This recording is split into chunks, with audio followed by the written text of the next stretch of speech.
Wananita KING FIR alafu E, yani King Fire.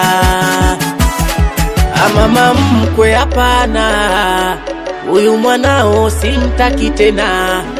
Mama mkwe nimeshindwa mie mwanao simtaki tena.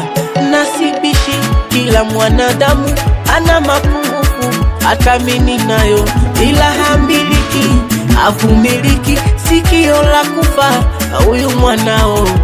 Omara karudi nyumbani kalewa ndwi, toto kike bange anaziweza. Omara kamkaba mtu na sime shingoni, huyu demu au maiweza.